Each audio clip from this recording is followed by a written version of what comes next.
first guest up will be Z. Let's give him a big Good afternoon. Today, what I have here, what I'll be talking about is Arduino. Let me first talk a little about myself. My name is Eze. I go to Campus Magnet. I'm a senior. Next year, I go to City College studying engineering. Right now, I'm going to show you a little bit something about electronics, namely Arduino. And yeah, so I'll just tell you a little about it, what it's used for, where you can find an example of where it's used mostly. So,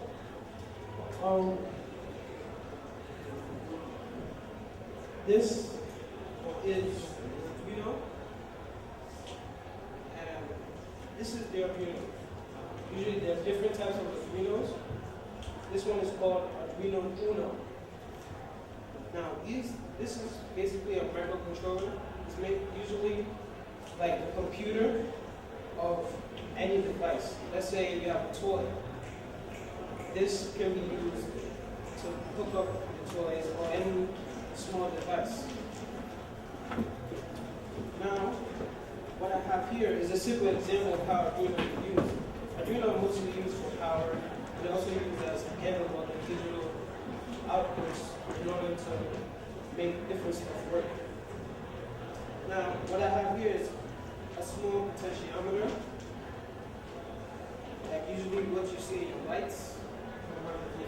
And once I use this potentiometer, it usually is basically a resistor, something used to oppose current. If I turn this knob, you can see the LED change. It can light up. Cool.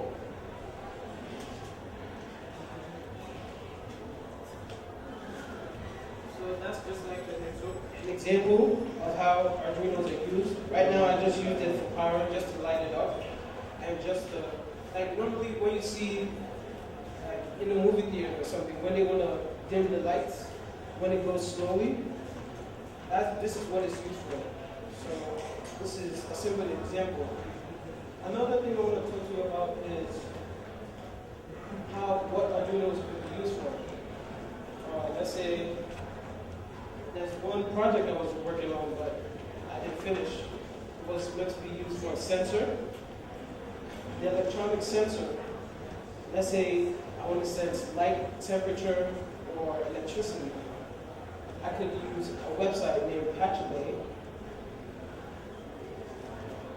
I can use this website. When I use this website, I can hook up my sensor, use internet shield. When I use that shield, it will be able to send that change, maybe change the temperature, electricity, wind, and it will send it to this website. This website can also help it if it wants to go to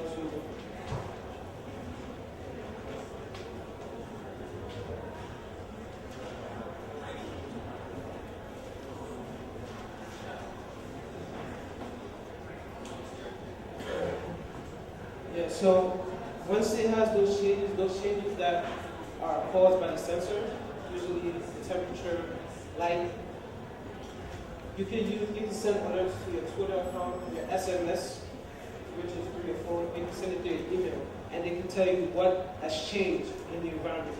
Let's say you're growing a plant right now. You want to measure the amount of sunlight that's around it, or you want to measure the temperature. So now once you have that type of sensor, for temperature, you can use a thermometer or a thermoresistor. When you use this, it will send that change. That sensor will detect that change and it will send it to this website. And from this website, it will send it to your Twitter account, your SMS, and email once you set it up. So, and basically this is just about it for Arduino kit. There's a lot of this you can do with this thing, and it's not really expensive to use, not expensive to buy, and it's very easy to use. Thank you. That's all I have. LD Brown. Give LB a hand here.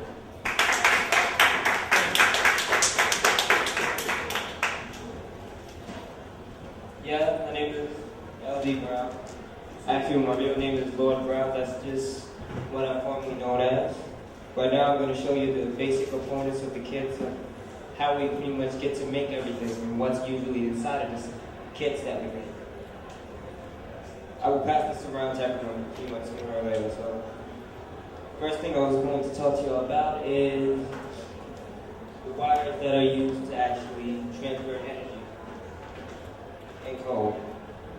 These are the wires where it's different color coded, that way we'd be able to tell which wire goes to which circuit or whatever wire goes to a certain circuit. With that being said, yeah. Well, y'all can just pass this around. It's actually used in order to transfer energy from one socket of a motherboard or a breadboard in order to pretty much allow it to transfer energy from one socket to another. Let's see. These are called resistors. The resistors allow us to actually, somehow, if there was too much energy running through one socket, we would be able to limit the amount of energy without allowing us to blow up the actual component or whatever we're using. Without these, let's just say there will be a lot more fires than actual equipment being used.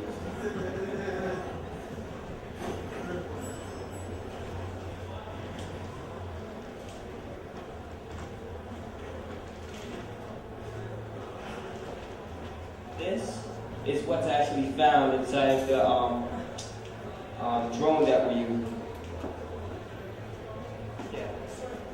Yeah, it's the servo. What's inside the servo is nothing more but a really complex version of this, which we all see these inside little toys and batteries and stuff. It's nothing more but a bigger version of this that pretty much does a 180 instead of a whole 360 of a turn that allows it to turn components around.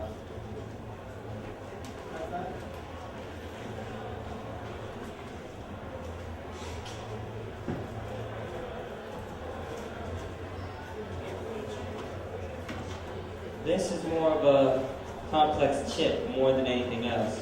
It allows you to actually be more of a sensor on. Say if we, you know, like those old toys, that the hug 'em toys, we hug them and they actually make sounds or something? Yeah. This is what's found inside of it. It allows us like a touch sensor.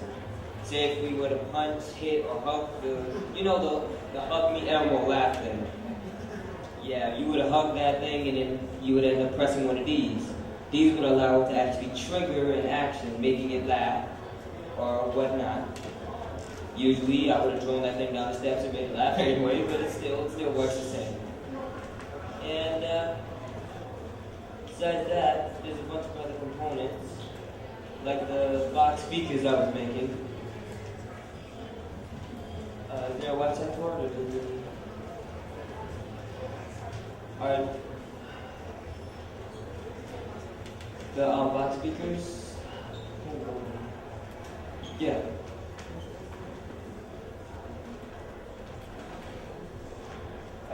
Just one second, please.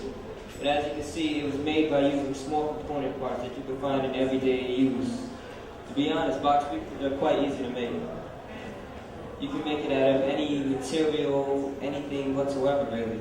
The only thing you really need to know is how to upload the Arduino board, which can usually just be found on any random website that teaches you about making speakers. It's mainly about getting sound out of it whatsoever. This right here is the speaker actually used for it. I had a bunch of trouble trying to get it, putting it together. To be honest, this is probably how it turned out to look. But either way, it's still a pretty good project to actually make. This is that key component to the speaker, which is the actual speaker.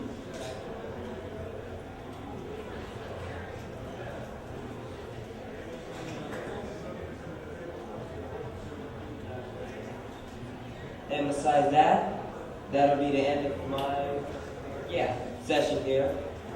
If you will, can y'all please return the items up front? They are not cheap. Thank you very much, Ellie.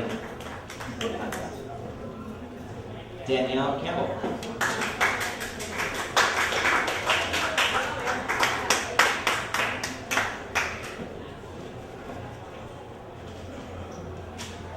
Here you go, Danielle.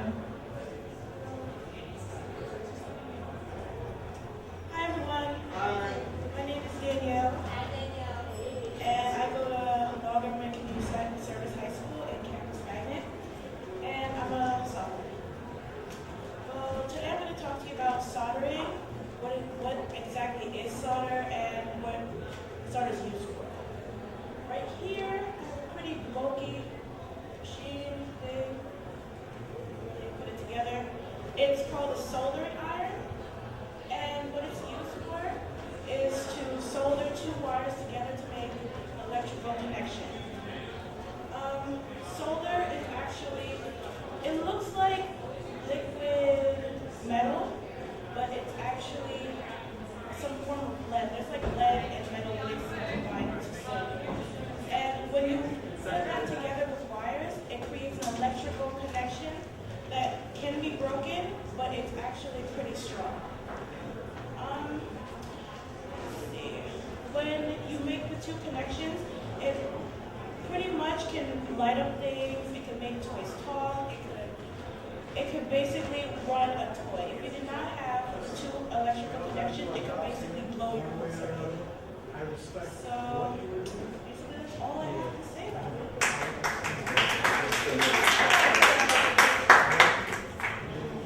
All right, let's see, who up next? Christopher Hubbard.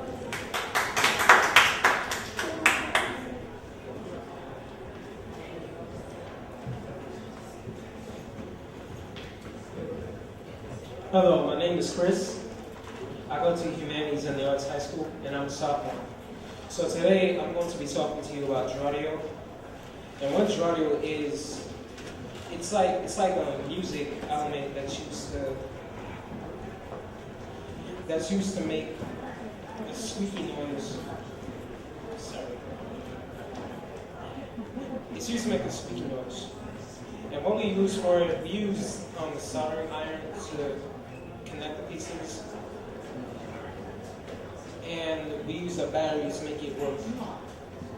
Could you please go to the website?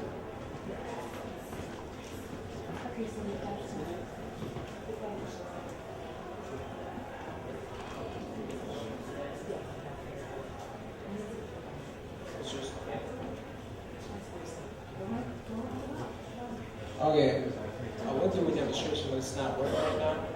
So I'm just going to pass it around so you can see.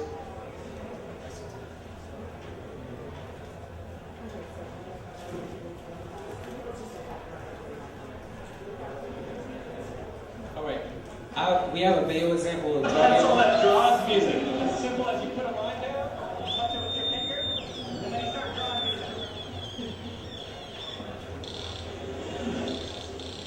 Draw audio.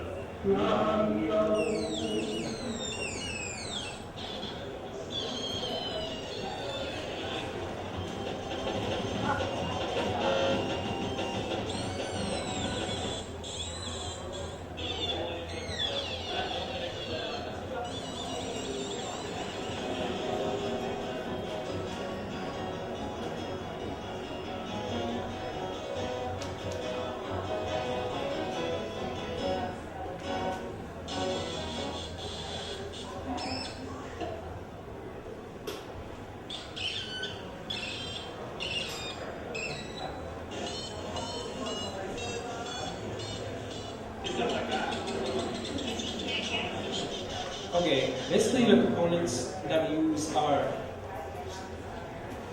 we use a copper tape thing, right?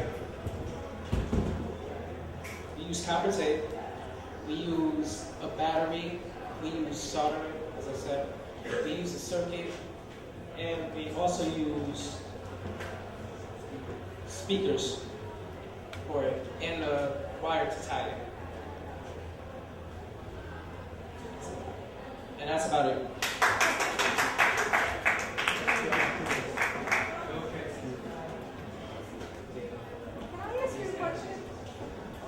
Next, we have Stephanie. Come on, Stephanie.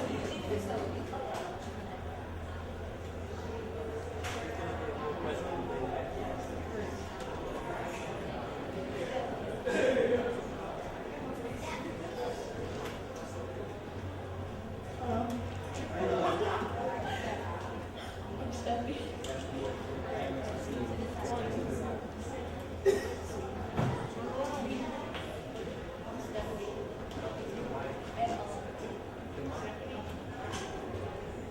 I'm Stephanie. I'm only young twice and I'm 30. And my project is about spirit, adoptive faith, and argument.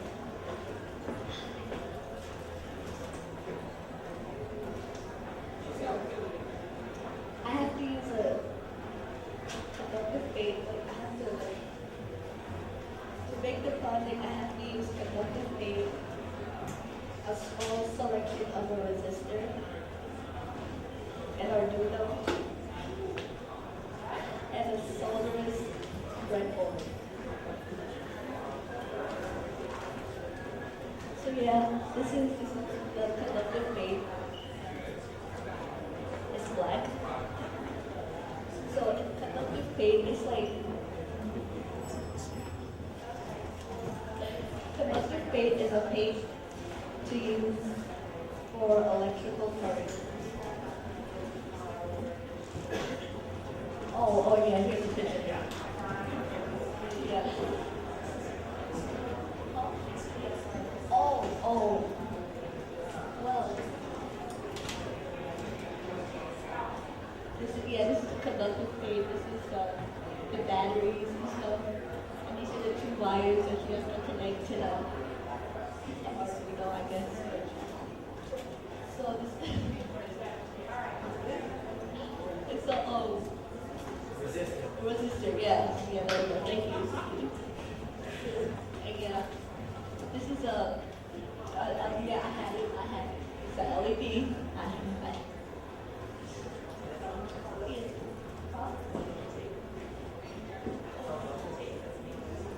Yeah, that's the page. That's the other page. Huh?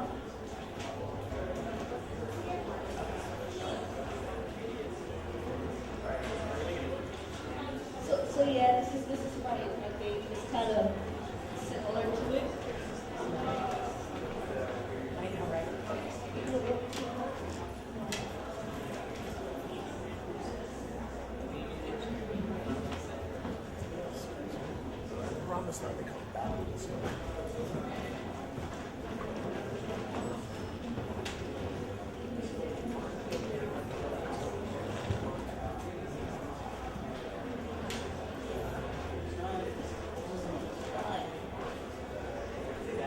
Well, see, I have technical difficulties. I have technical difficulties right now. So, like, I think it's not really working. But thank you for your collaboration. Let's see who's next. Ketsia. Let's give her a big hand.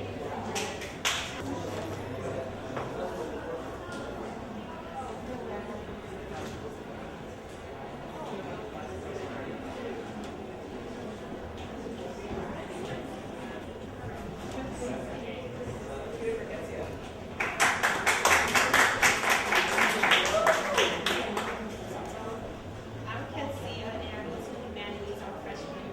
And basically, I did a QR code, and the way I did it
Divine.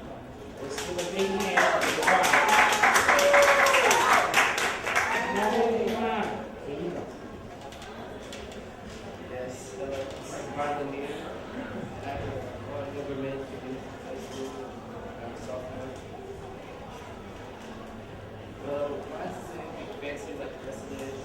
It's just a drawing. It's a story. Mine's not a big deal.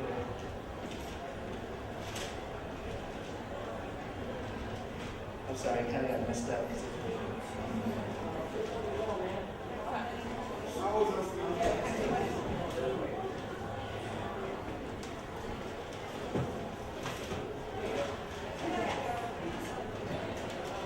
Yeah.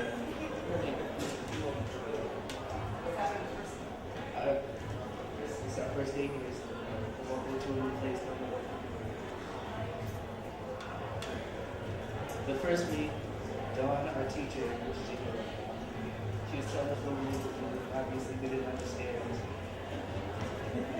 So, after that, we started working on the pins that Chris showed us. So we finished it. It was okay. Like, some of us didn't get to where we wanted to. The first month, most of us started to understand, but others were stressed about it. And then, Mr. T came along with our final project, which was I didn't know how to spell that, so I just put Brian on the line. So yeah, it's pretty cool. We got to build it, but yeah, that's all I know. Thank you. And next, Michelle. Big round of applause for Michelle.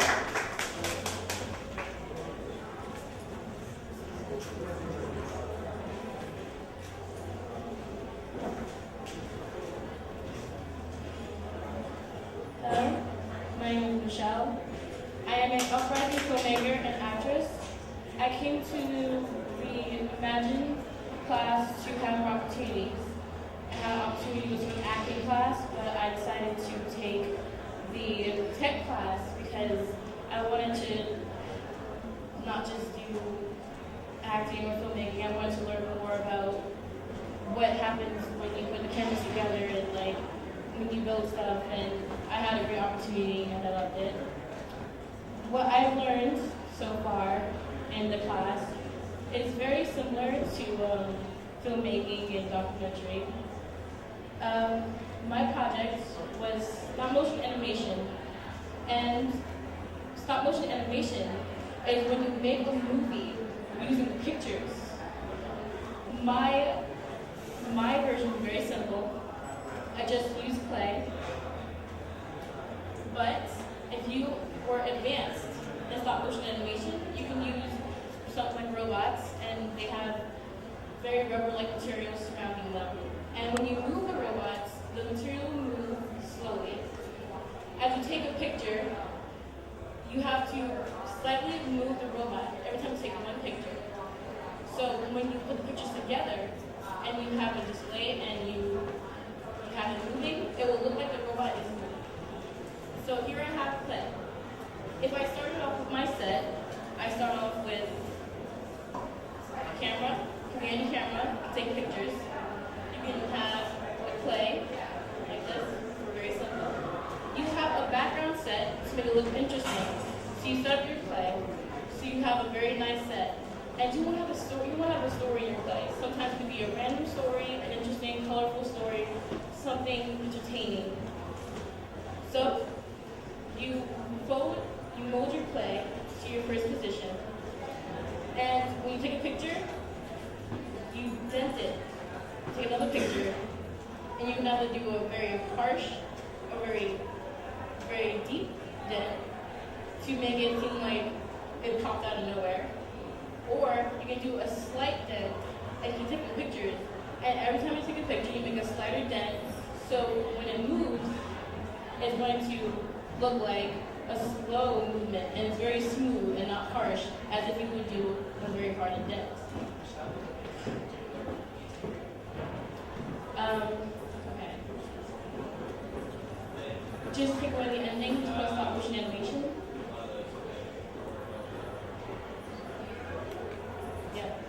animation.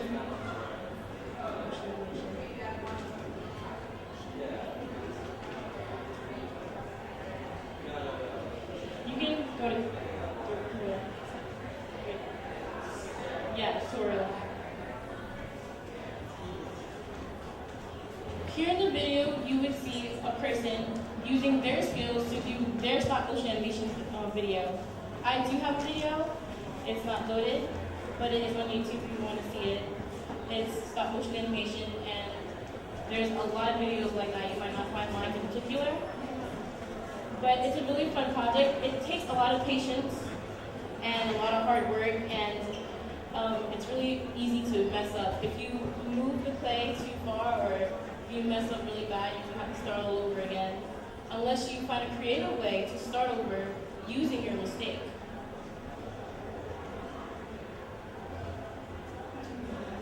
He is right now setting up his set, and he used his clay as a clay human body form. And what you might see in the video is him changing the form or moving his body parts. You won't be able to see the person changing the form by his hand, but you will see it moving on its own. But that's only pictures, it's not actually a video. It's a very slow video.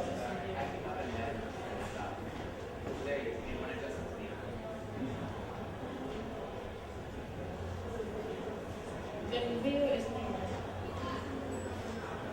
so in the video he's showing you that he's moving it with his hand, taking a picture. But if you weren't behind the scenes, and if you were just to watch the video of the motion animation, you would not see the hand, you would just see the clay moving. And those are because of the pictures moving. Thank you.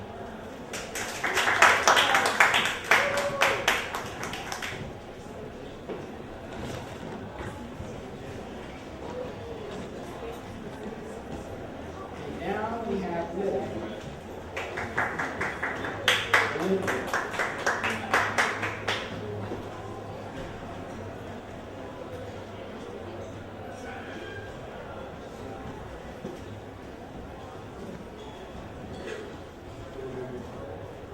Okay, my name is Listencia. I work with Humanities in the Arts, and I'm a junior. And my project is about L-wire. L-wire stands for electroluminescent wire. And it is a stiff wire. It's coated with phosphor, and it is covered with something called PVC sheet. And L-wire comes in many different colors, any color you want, and you can find it. To make L-wire glow, I had to put in a pair of glasses. To make it glow, what you do is you have to basically, oh yeah, I think that's this way, touch it. You have to basically, it's not really hard because all you have to do at the end, you just have to basically solder the ends and put some copper tape and cover it with heat shrink. Do the same thing over with these wires, and that's about it, you're done. Yes, right now. And this website is adafruit.org, sorry. And you can just go down, you're gonna find a wire, it'll give you all the instructions of how to make it. You know, it's fun and easy to do. But to make the L-wire glow, this thing right here is called an inverter. It's the most important part because you can't plug L-wire into the wall because it's not gonna work. It has to run on AC current, which is alternating current. And this thing right here, after you finish soldering the end, all you have to do is take your inverter and connect it, because the L wire in the end has this little thing right here that you just connect it to the inverter. And after you're done, and it just takes two double the batteries. And after you're done, what happens is there's a button on the side, and you just press it. And this one I'm working with, you can't really bend it that much because you don't want right here to stop working. And then you press it another time, it slows down. And then the third time, it just stays finished. And this is just, so rough. So basically, that's a wire, and that's my project. Thanks.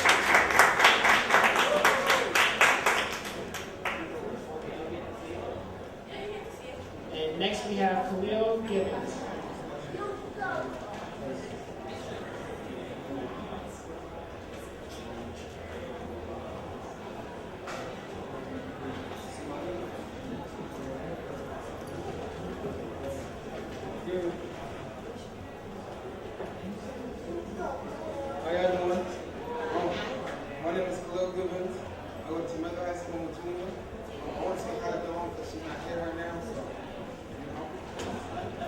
my project is called Little Bits.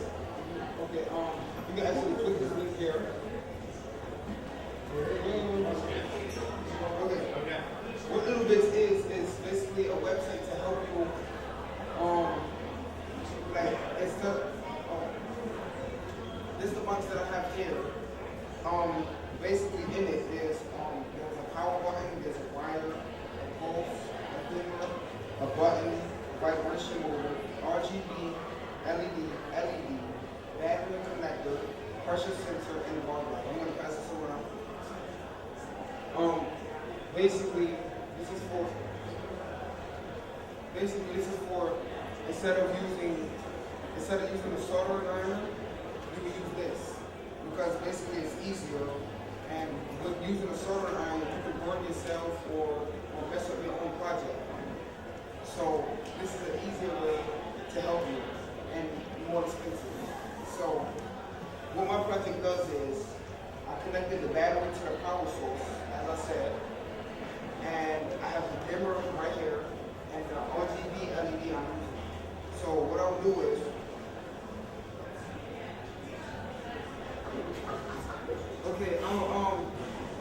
what I'm gonna do is this button here turns on the power source. As you can see here, this is the power source. If you click this here, you click this community. Go down. These are different types of projects. So this is mine here. This is light mixing. And okay, this is the RGB LED. And as you can see here, it says that. And this is the power button. So what I did was I took the dimmer, and when you turn it, you go down, you'll see this light, this here light up. Okay. So as you can see, it's blue. It's blue now. And then if I continue to turn, it will go away. So if I go back, it's going to be red. It starts with red, then it goes to green, and then it goes to blue. It's very bright. So as you follow the instructions, continue to go down here. And basically, this is the red. This is what, if you on RGB LED, this is what the red button is, this is what the green button is, and this is what the blue button is. And as you can see here, this is the way you can turn it to make sure the red is bright or the green is bright or the blue. So you can go down. This is the brightness of the red. This is the brightness of the green. You go down. And this is the brightness of the blue. You go down. Oh, and this is all of the colors put together, which makes yellow. It's surprising. Yeah, I know.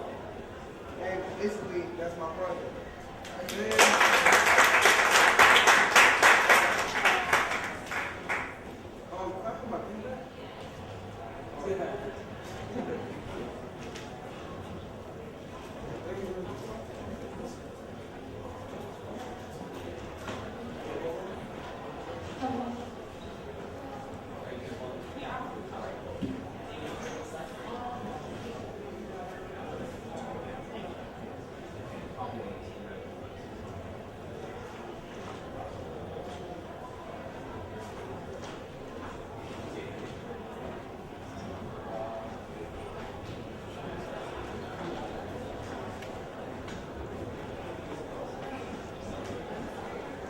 Everyone, please approach the stage.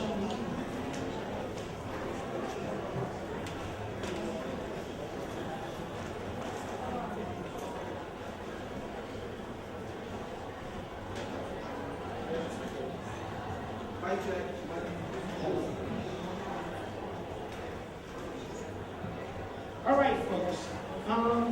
We got everybody up there? Good.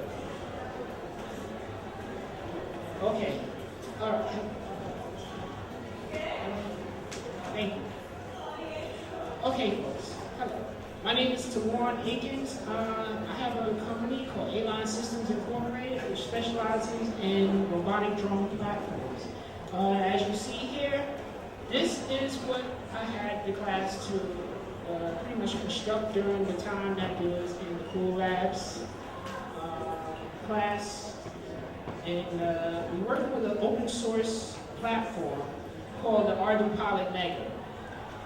Pretty much it's a two-piece system which uses this top blue section here, known as the IMU, which is known as the Inertia Measurement Unit, as well as the bottom platform here, which is in red, which is known as the oil pan. Oil pan.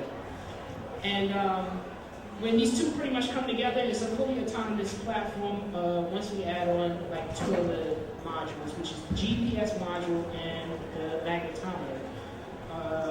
And we can pretty much use it for things like aerial photography, to surveillance, to data logging, weather systems, things like that. It's the all-around type of platform. It can be modified as a quad rotor, which this is what you see here with the 4 propellers. There are systems that are known as the tri-rotor and the oct-rotor, which is up to 8.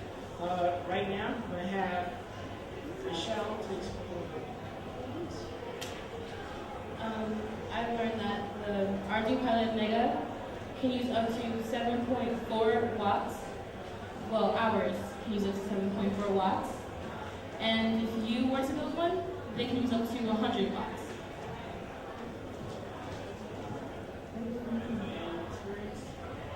I know that once you turn it on, it's gonna be like a helicopter, and the thing, the wings is gonna spin. Okay, and I also learned that you can set up mission plans and waypoints. There you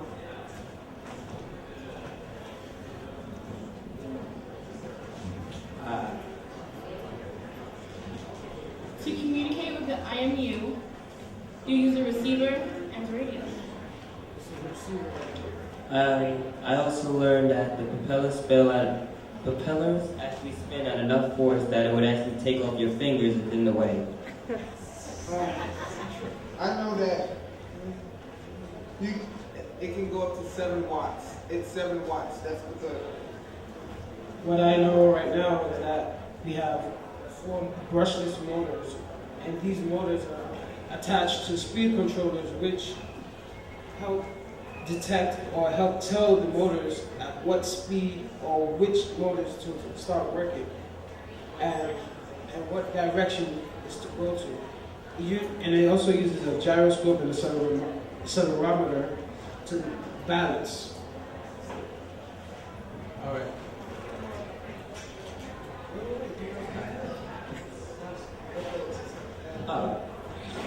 I also learned that the part right here, which would be the red part right here, the antenna, was also used to send signals to this to here, and it also comes with an actual button that allows it to actually fly itself, land itself. We're going to show a little demonstration. All right. If we can all duck and hide. Well, you have something to say? Yeah, and one last thing. The battery volts can go up to 7.4.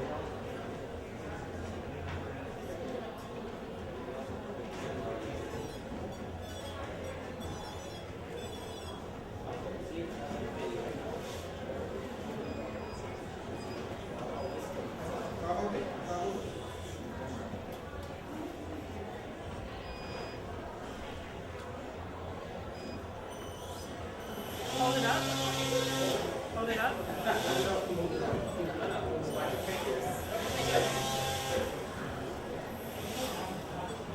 Once the calibration and everything is completed, then all 4 should be able to kick in on their own time, given the direction, the balance, stabilization, once everything is kicked in. And there's IMU. Like I said, it does have enough force to take the person's fingers off it. It's in the way. It's a great air conditioner. Great air conditioner. So yes, this is the great work of the Cool Labs here, and we couldn't have done any better. All right, thank you. This was all Okay, we actually have to get ready to wrap up, unfortunately, because there is another event happening. But for those in the room, can we just give a round of applause to these guys? They're awesome. High school students.